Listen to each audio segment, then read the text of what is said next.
예, 안녕하세요 여러분들. 지난 시간에 우리가 크롭에 대해서 대략적으로 공부를 해 봤습니다.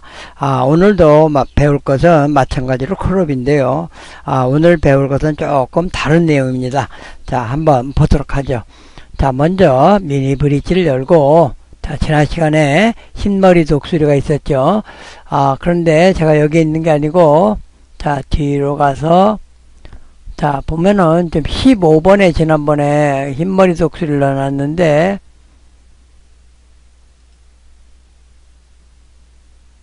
다시 한번 가봐야 되겠네요. 바탕화면, 강의 예제, 15, 16번, 이 아래에 있네요. 자, 16번에 가서, 지저스라는, 그림이 있는데, 자, 이것을 더블 클릭해서, 자, 열어보겠습니다. 자, 열어졌죠?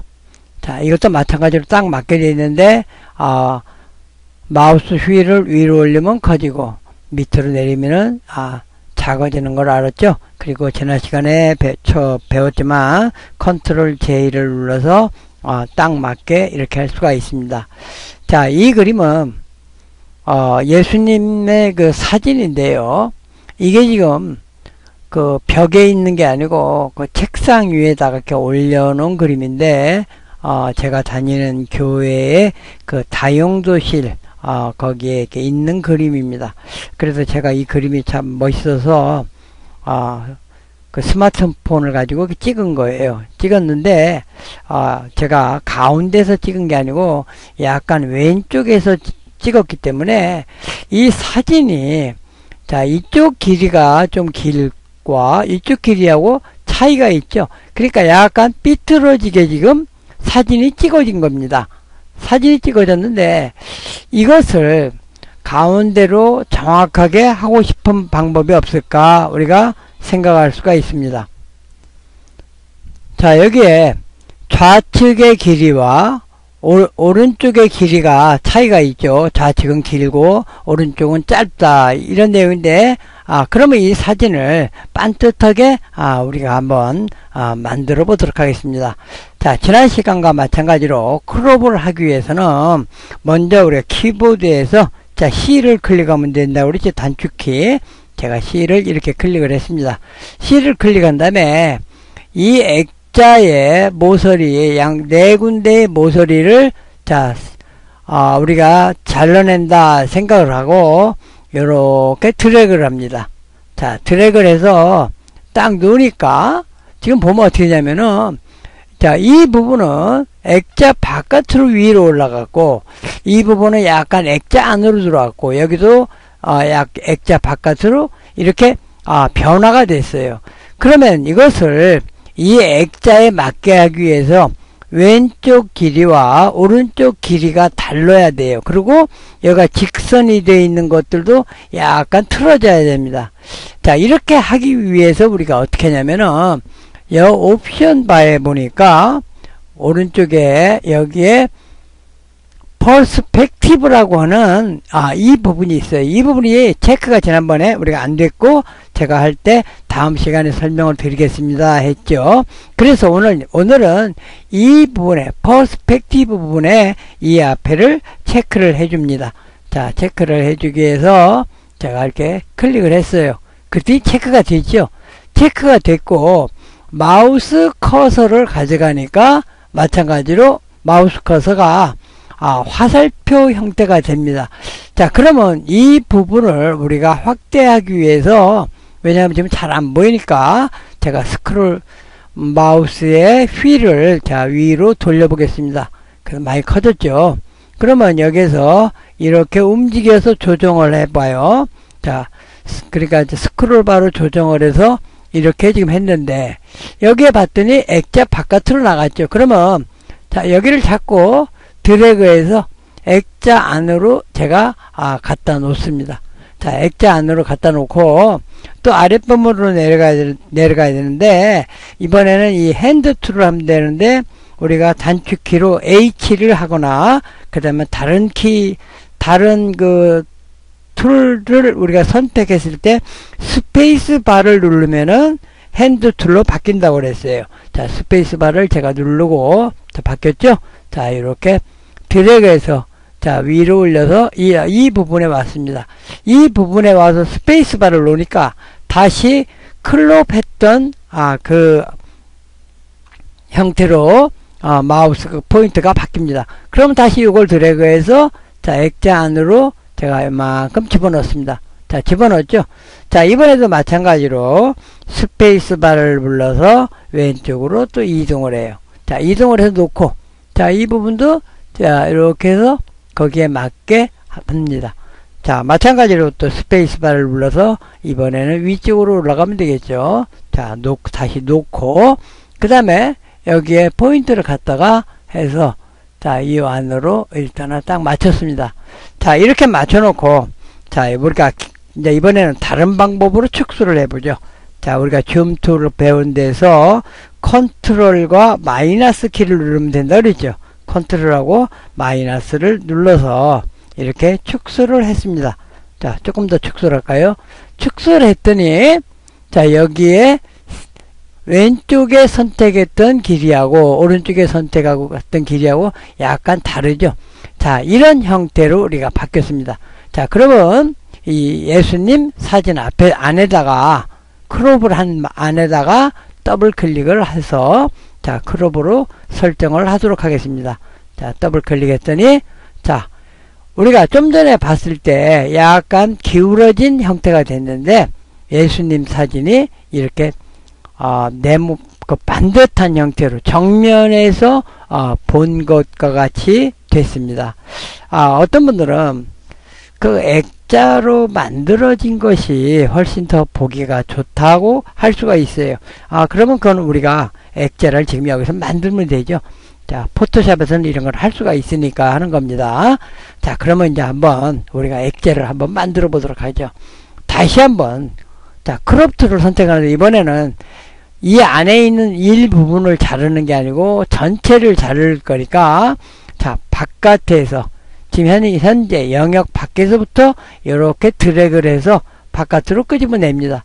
끄집어내면은 바깥에가 선택이 되는 게 아니고 이 전체 영역이 딱 선택이 됐죠.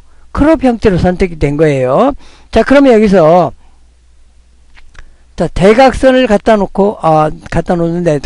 전에 여기에 지금 퍼스펙티브로 되어 있기 때문에 이 모서리가 하나하나 움직입니다. 이건 안 되겠죠. 그래서 이거를 체크를 해제를 해요.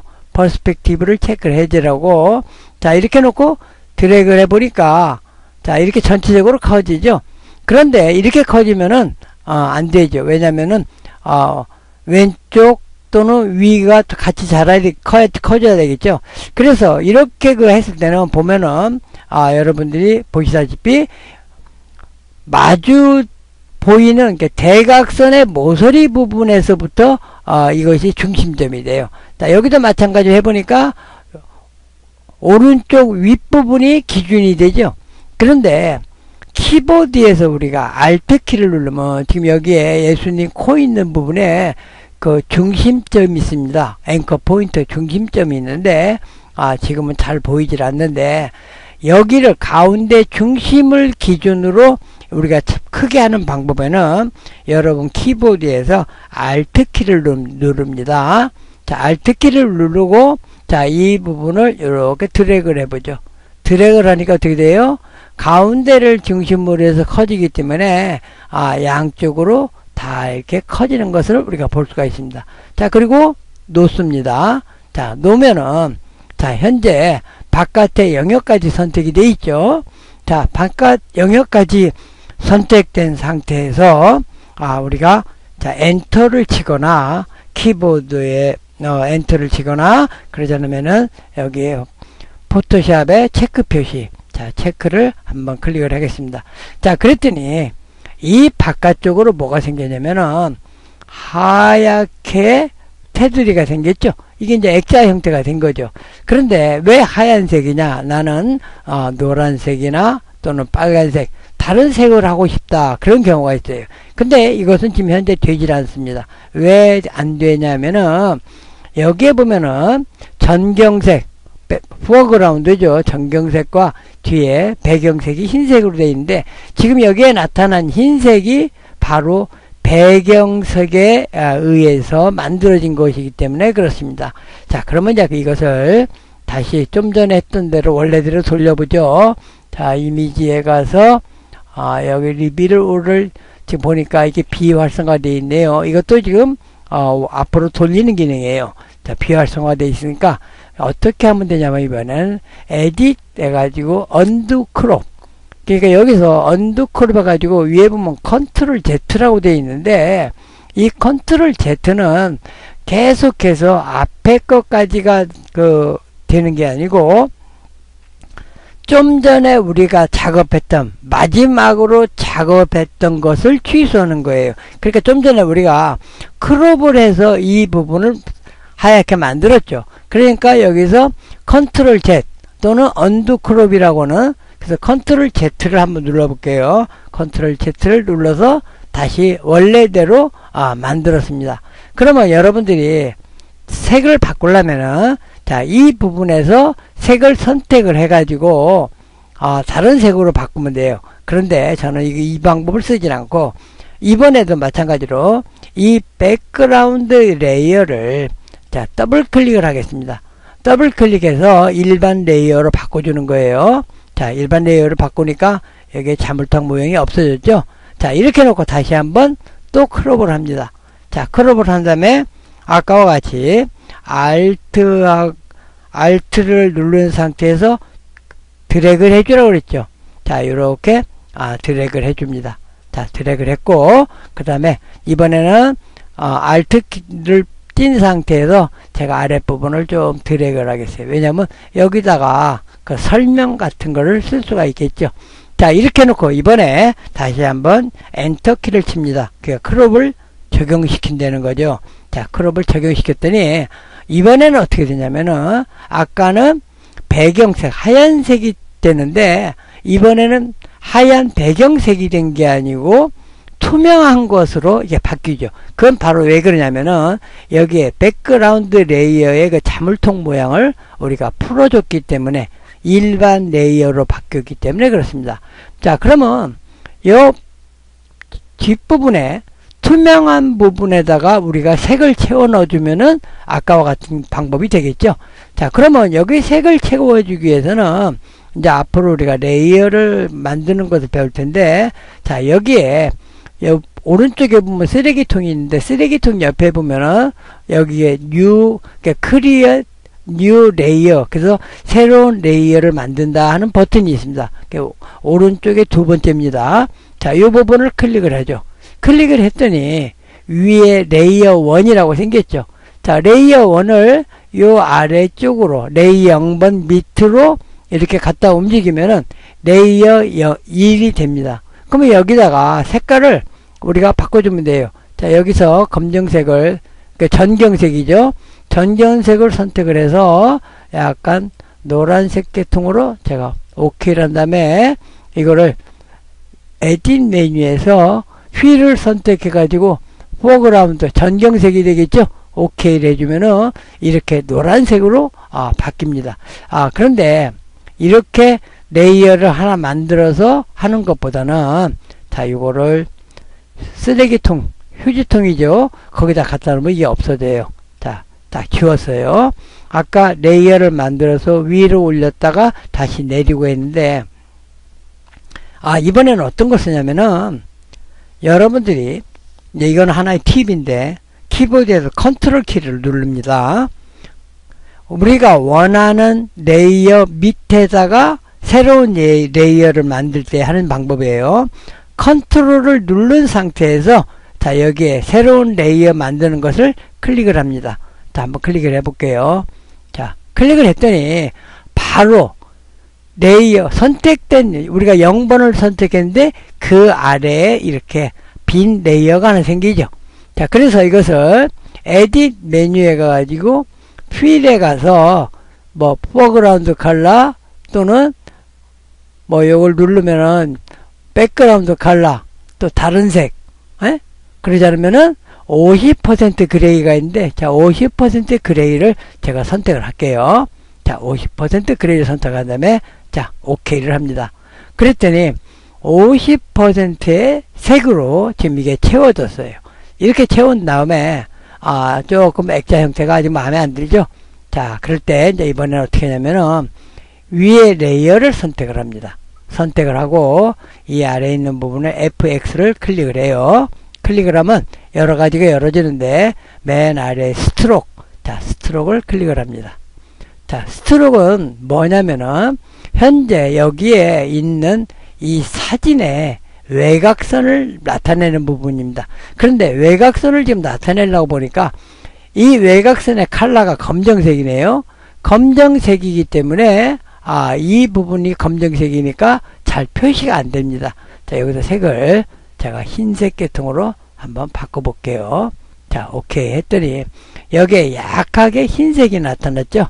자, 이것을 자, 흰색이 나타났으니까 자, 이만큼 놓고 자, 여기 사이즈, 스트로크 사이즈가 있는데 지금 현재 그 3으로 되어 있는데 3은 기본 값입니다.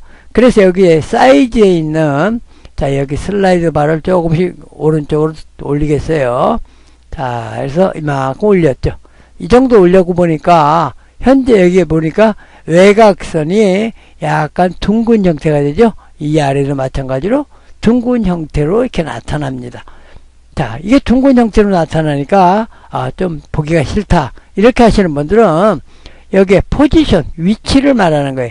지금 현재는 사진 바깥쪽으로 이게 하얀 줄이 나타난 거죠. 여기서 위치를 아웃사이드로 놓지 않고 클릭을 하면 인사이드와 센터가 있어요. 센터라고 하는 것은 이 외곽의 가운데 부분이에요. 자, 여기서 제가 인사이드로 자, 클릭을 합니다. 그러니까 사진의 안쪽으로 들어갔죠. 자, 우리가 센터를 한번 해볼게요. 자, 센터를 했더니 센터도 마찬가지로 약간의 곡선이 생기네요. 자, 이래서 인사이드 안쪽으로 사진의 안쪽으로 흰선을 만듭니다. 자, 이렇게 만들었어요. 어때요? 아까보다 훨씬 보기가 낫죠? 자, 이렇게 해서 OK를 클릭하면 되겠죠. 그러면은 현재 예수님 사진이 이렇게 나옵니다. 자, 이것을 조금 확대를 해볼까요? 자, 이렇게 확대를 하니까 어떻습니까? 훨씬 또 나름대로 괜찮은 형태가 되죠. 이런 형태로 액자를 만들고 이 밑에다가는 여러분들이 원하는 글을 이렇게 쓰면은 하나의 그 작품이 될 수가 있습니다. 자, 이렇게 해서 오늘은 그 벽에 걸려 있거나 또는 어느 구석에 있어 가지고 우리가 정면으로 사진이 찍기 어려운 그런 사진을 찍은 다음에 정면에서 보는 듯한 형태로 만드는 과정을 여러분들하고 공부해 봤습니다. 만약에 이게 액자를 만들기 싫은 분들은 처음부터 그 액자를 포함해서 여러분들이 크롭을 하면은 따로 액자를 만들지 않아도 됩니다. 자, 이렇게 해서 이제 우리가 이것을 했고요. 자, 또 한 가지 제가 팁으로 하는 건데, 자, 이번에는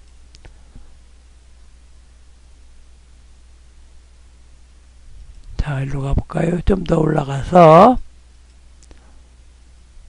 자, 크롭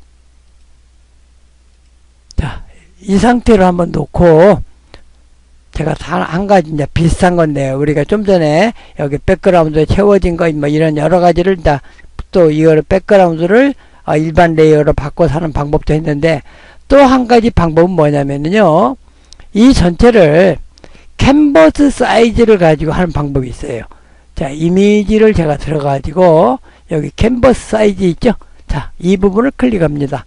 그러면 현재 이것이 지금 현재 여기 나와 있는 이미지 사이즈가 가로가 43cm, 높이가 35.35로 되어 있습니다. 만약에 이것을 내가 여기서 나는 센치로 싫다, 인치로 하고 싶으면 인치로 변경을 하면 되고, 또 픽셀로 하려면 픽셀로 변경을 해도 됩니다. 그런데 요 위에 1219, 1002 이것은 변하지 않죠. 그러니까 원본 크기는 변하지 않는 거예요. 자, 그래서 이번에 우리는 아무래도 센치를 많이 쓰니까 센치가 나을 것 같으네요.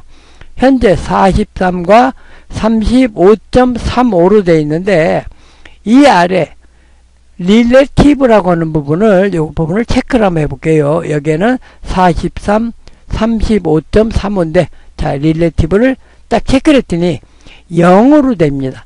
그 0이라고 하는 건 지금 현재 기준을 기준점으로 0이라는 이야기예요. 그러면 내가 가로로 한 3cm 정도만 더 키우고 싶다. 그러면 가로 3. 그 다음에 높이도 5cm 또는 뭐 3cm. 그러니까 3cm로 하죠. 서로 좋게. 제가 3으로 이렇게 했습니다. 자, 이렇게 해놓고 여기에는 커지는 방향인데 그냥 일단 이 상태를 그대로 놔두죠. 놔둔 다음에 자, OK를 제가 해보겠어요. OK를 했더니 자, 여기에 원래 크롭이 되어 있는 상태에서 캔버스 사이즈를 이렇게 3cm씩 조정해서 할 수 있죠. 그러니까 이런 방법도 있다는 것을 여러분들한테 그 팁으로 설명해 드린 겁니다. 자, 오늘 이렇게 해서 크롭 그 두 번째 강좌를 마치도록 하겠습니다. 감사합니다.